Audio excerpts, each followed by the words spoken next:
right, well, truck strikes again. I was actually listening to, he's chasing Mr. Hamilton about his truck breaking down and all the expenses, and my truck, the check engine light and the shutdown light came on, and that usually means low oil or low coolant. So I'm like, crap, I got a coolant leak. My oil pressure's good, so my oil, I shouldn't be low on oil. And sure enough, I'm parked here on the side of the road outside of Atlanta. I do have my triangles out, but that hose right there split. I have more hose. I think that's the right size. It should work. If not, I got some more. But I gotta get this changed so I can get back on the road and get home for my mother-in-law's funeral. Perfect timing. Perfect timing. Let's get this done.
That other hose didn't fit, as you guys seen. I called a repair shop and they wanted $356 to bring me the hose and 2 gallons of coolant, and they're like 3 miles away.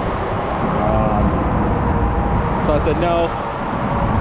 The TA at exit 12 was literally like 2 miles back, so I just walked that, got what I needed, 2 gallons of coolant.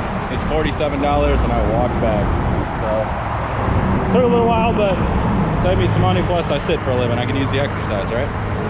I believe I got my steps in for the day. Drinking some water.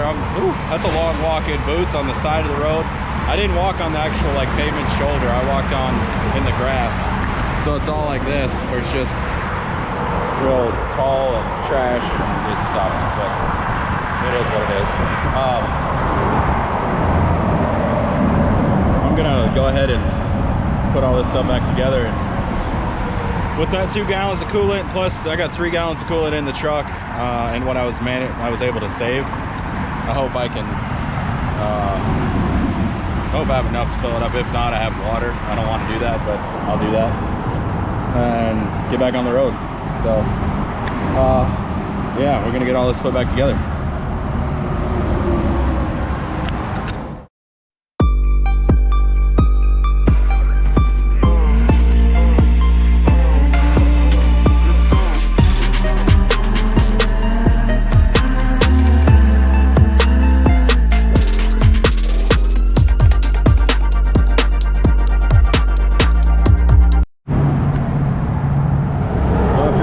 I was able to get this hose on here. This clamp it's only 2 1/4 to 3 1/8, and this thing is like right at the max of this thing. So I had to take the hose off, or the hose off, and put the clamp on it first, just because I couldn't get the clamp to close and actually get the teeth to grab with it on there. So I had to do all that first, and that's what took so long, was fighting that. But now I gotta put coolant in it, and hopefully she don't leak.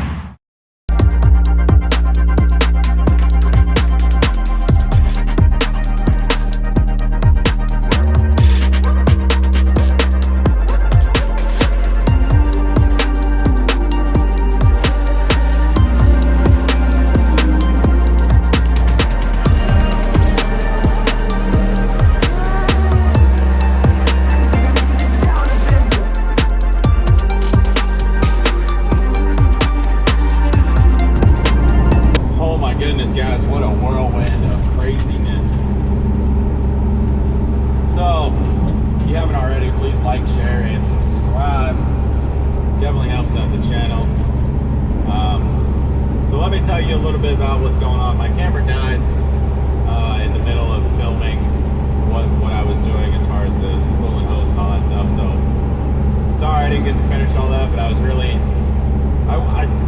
I wasn't even considering like trying to pull up my phone and do all that crap, just simply because I'm trying to get home to my mother-in-law's funeral. I'm already going to be like an hour late, which is freaking, it pisses me off. It's frustrating, but like Chasing Mr. Hamilton says, it's the devil trying to slow you down.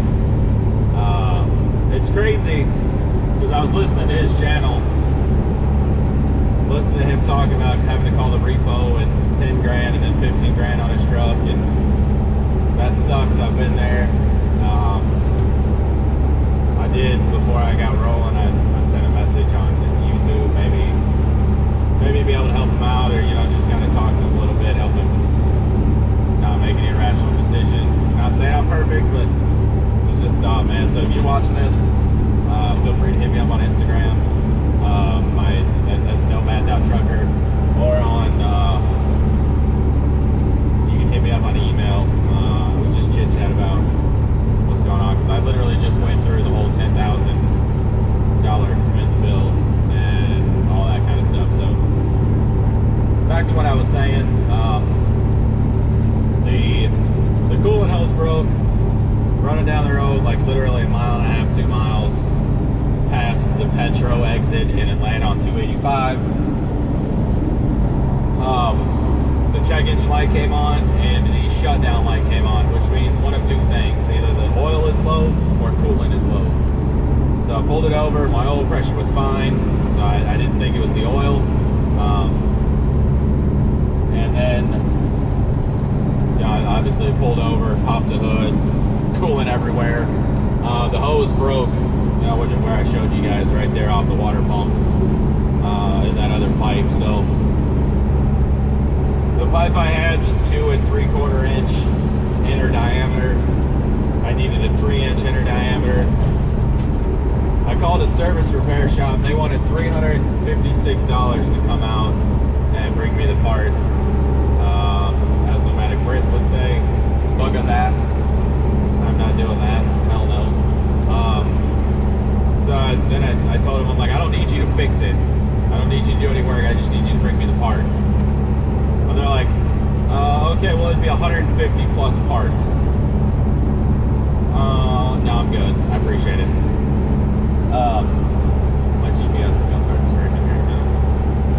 I'm not going the way it wants me to go. So I called my buddy Eric to see if he was in town, because his company is out of Atlanta. So I didn't know if he was in town and maybe he could swing through, drop me off some coolant, or even pick me up, whatever. He's at home, so he wasn't even anywhere near Atlanta. No big deal. But I didn't realize I was that close to the Petro. He told me I was. So he's like, well, you're right down the road from the Petro. I'm like, got it. I'm going to the Petro. So I went ahead and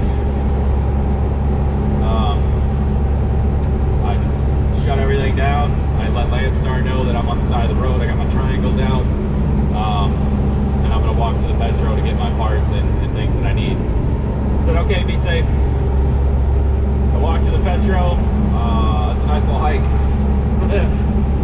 But I was able to pick up what I needed. It was $48 for 2 gallons of coolant and 5 inches of the 3-inch diameter hose. And then, I had 3 gallons of coolant in the truck, plus the 2 gallons I bought. That wasn't enough coolant in the system to turn off the shutdown light indicator, whatever, that's in the coolant reservoir. So I used the water out of my sink. I had 2 gallons of water, and I know pre-diluted, don't need water, all that stuff.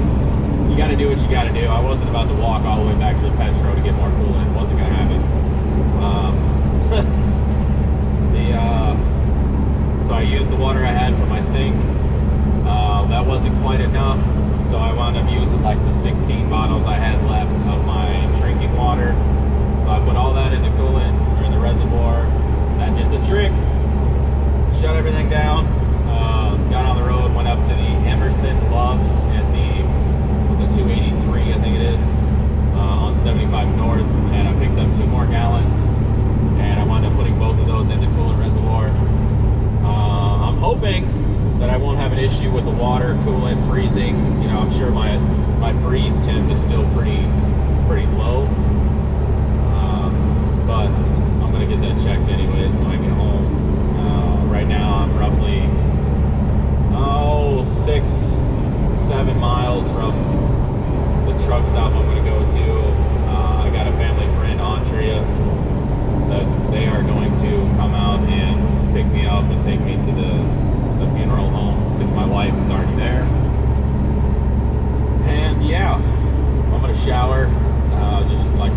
because I'm like, my hands are nasty, they're grubby. I need to do something with this because I'm not about to walk in with my goat hat on. My wife's got me some clothes there at the truck, so I'll put on some clean pants and just get cleaned up the best I can. It's definitely, I was supposed to be home by 2 o'clock, but that ain't gonna happen.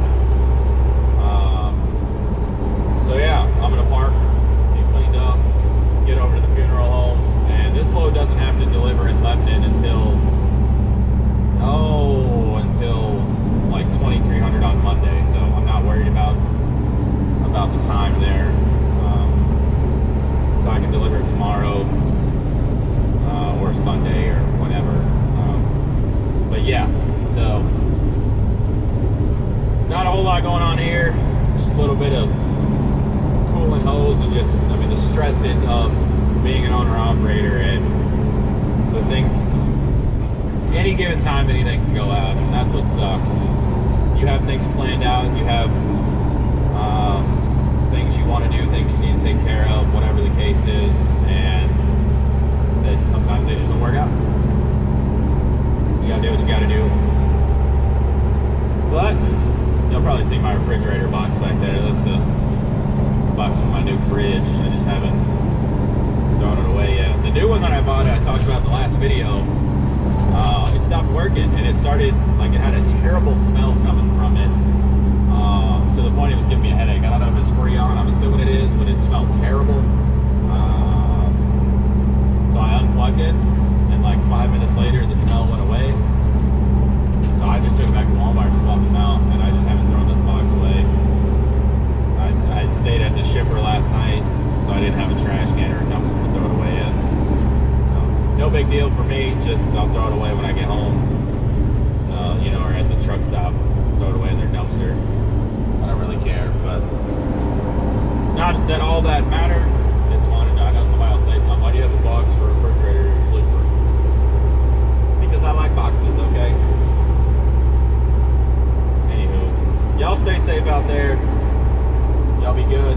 Don't have too much fun, please. Love each other. Give your loved ones hugs and kisses. I'll see y'all in the next one. Thank y'all for watching. Like always, you know, hit that like button if you like it. Hit that dislike if you don't like it. I mean, just be honest with me. You ain't gonna hurt my feelings. We fueled by haters here, right? But honestly, though, I do appreciate all of you who have donated, sent thoughts and prayers our way. You guys are absolutely amazing. Never in a million years did I think I'd be over 4,000 subscribers on YouTube. Like, that's crazy to me. I know it's not a lot to people, but it's still 4,000 people that are like, hey, I want to see what's going on in your life, and it's just weird to me. But yeah, so y'all be good. Thank you guys. We really do appreciate it. My wife appreciates it. I'm sure we'll do a live here soon, and she will tell y'all thank you as well. And I'll see y'all in the next one. Y'all be good.